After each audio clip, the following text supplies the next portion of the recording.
महाराष्ट्र सरकार में मंत्री नवाब मलिक और एनसीबी के जोनल डायरेक्टर समीर वानखेड़े के बीच जुबानी जंग जारी। इस बीच वानखेड़े की पत्नी और एक्ट्रेस क्रांति रेडकर ने महाराष्ट्र के मुख्यमंत्री उद्धव ठाकरे को लिखी चिट्ठी। इसमें क्रांति ने मराठी अस्मिता का मुद्दा उठाते हुए कहा कि शिवसेना के राज्य में एक महिला की गरिमा से खिलवाड़ हो रहा, उसके साथ मजाक हो रहा। आज बाला साहेब ठाकरे होते तो निश्चित ये मंजूर नहीं होता।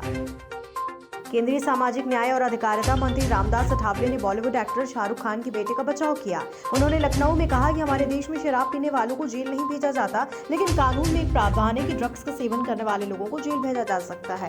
इस कानून को बदलने की जरूरत है। उन्होंने कहा हमारे मंत्रालय को लगता है कि नशीली दवाओं के सेवन के आरोपी को जेल भेजने की जगह सुधार गृह भेजा जाना चाहिए। प्रधानमंत्री नरेंद्र मोदी ने आज 18वें आसियान भारत सम्मेलन में हिस्सा लिया। उन्होंने कहा इतिहास गवाह है, भारत और आसियान के बीच हजारों साल से जीवन संबंध रहे हैं। इनकी झलक हमारे साझा मूल्य, परंपराएं, भाषा, ग्रंथ, वास्तुकला, संस्कृति, खान पान दिखाते हैं। इसलिए आसियान की यूनिटी और सेंट्रलिटी भारत के लिए सदैव एक महत्वपूर्ण प्राथमिकता रही है।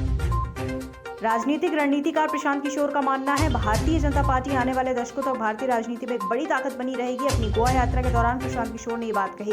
प्रशांत किशोर ने कहा जैसे कांग्रेस पहले 40 वर्षों तक भारतीय राजनीति के केंद्र में थी, उसी तरह बीजेपी भी चाहे हारे या जीते राजनीति के केंद्र में रहेगी। बीजेपी कहीं नहीं जाने वाली। एक बार फिर जब आप राष्ट्रीय स्तर पर 30% वोट हासिल कर लेते हैं तो इतनी जल्दी राजनीतिक तस्वीर से नहीं हटते।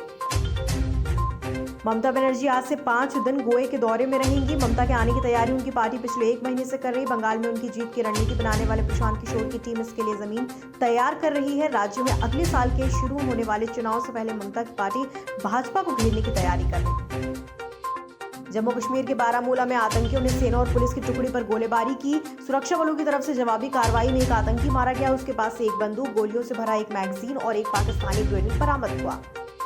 जम्मू कश्मीर के डोडा में गुरुवार को बड़ा हादसा हुआ। थाथरी से डोडा जा रहे एक मिनी बस खाई में गिरी। हादसे में 8 लोगों की मौत, 10 घायल। मौके पर रेस्क्यू चल रहा है। स्थानीय लोगों ने हादसे की सूचना सुरक्षा बलों तक पहुंचाई। इसके तुरंत बाद सेना के जवान घटनास्थल पर पहुंचे। जवान खाई में उतरे और बस में फंसे लोगों को बाहर निकालना शुरू किया। सभी घायलों को अस्पताल में भर्ती कराया गया।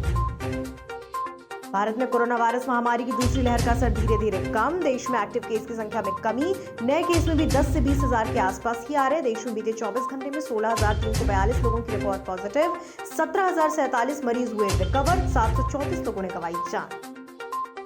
दुनिया भर में कोरोना वायरस के मामले बढ़कर 24 करोड़ 57 लाख। इस महामारी से अब तक कुल 48 लाख से ज्यादा लोगों की मौत, जबकि 6 अरब 92 करोड़ से ज्यादा लोग वैक्सीनेट। ये आंकड़े जॉन्स हॉपकिंस यूनिवर्सिटी ने किए साझा। T20 वर्ल्ड कप में आज ऑस्ट्रेलिया और श्रीलंका के बीच टूर्नामेंट का 22वां मुकाबला खेला जाएगा। दोनों टीमों के बीच ये मैच दुबई में शाम 7:30 बजे होगा शुरू।